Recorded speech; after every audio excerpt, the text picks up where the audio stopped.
Hi, thank you so much for coming to my presentation on the growth and development of We Are TB. My name is Kate O'Brien, and I have a personal tuberculosis story. In 2014, I was pregnant with my second child, and I just had all these terrible cold symptoms that would not go away. I could not get a doctor to kind of give me the urgency I know I needed as I started coughing up blood, as I had night sweats, as I lost my appetite, and pretty much my will to do much of anything. But it took a long time to be diagnosed. It finally happened in an ICU, and I really almost died. I really almost lost my child.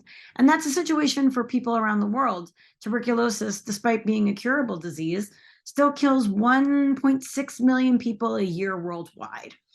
And they're really dying because of a lack of urgency about the disease. So there's a lot about my little story that kind of connects to the big tuberculosis picture worldwide. Just a lack of urgency and concern, even though the tools are there. When I had tuberculosis, I had to be isolated from everyone I knew and loved for months. And it was isolating emotionally as well because I didn't know anybody who had TB. I knew very little about the disease. I just felt alone, alone, alone. So you guys can imagine how excited I was when I found out about We Are TB, which is an organization of people who are personally affected by the disease. Either they had it themselves or someone in their family. We have a lot of parents of children who have had tuberculosis in We Are TB. And we do a lot of cool things. We support people in TB treatment and afterwards. We have a weekly support group in English and a monthly support group in Spanish. We talk to our representatives and lawmakers about better funding for tuberculosis care and research and development. We also just provide a voice for people who are in treatment, the patient perspective, you might call it, or just a personal perspective. We basically try to put a face on a stigmatized and misunderstood disease. And I'm very proud of the work we do. Since about 2018, I've had somewhat of a coordinating role in the group, but I don't really have a history in community organizing or any kind of a background in it. And as the group grows, I sometimes think we could be doing things a little bit better. So my original plan for this leadership project was to gather up a bunch of information from a bunch of different organizations on how they do things, get copies of their TORs, MOUs, all the acronyms, just get all these kind of documents, see what the group wanted, and just take their stuff and the other things I could find and make something like that for We Are TB, show it to them, and then everything's great. But when I started talking to the group, I realized that our group is very diverse. It's from across the country, and different people wanted different things and had different opinions on things. And this was the same whether I talked to them in conversation or whether or not they answered an anonymous survey I put out.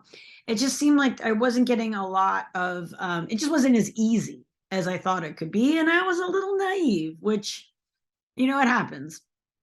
So sometimes the answers I got kind of contradicted each other. Some people were like, yes, we need title and structure.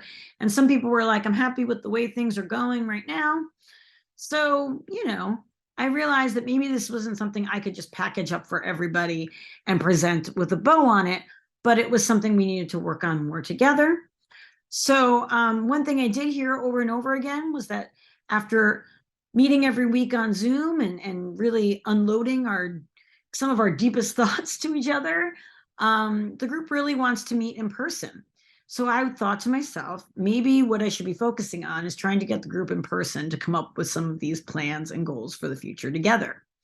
And so right now, that's my new focus. I'm trying to get the group together in person. I'm looking for funding and ways to do it. I had a really good grant proposal before COVID to get the group together. And now I'm trying to adapt it to getting the group together at the National Tuberculosis Controllers or the National Tuberculosis Conference in June in Atlanta.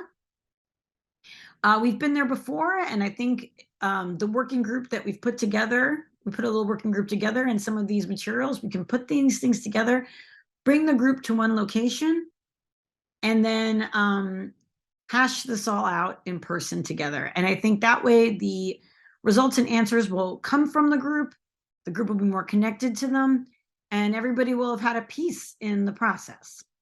So that's going to be a much better way to do it. Wow, 5 minutes goes fast. Thank you all so much for being here. Thank you, Dr. Madhupai, for having me. Thank you, Donna, for everything. Thank you to my parents and husband.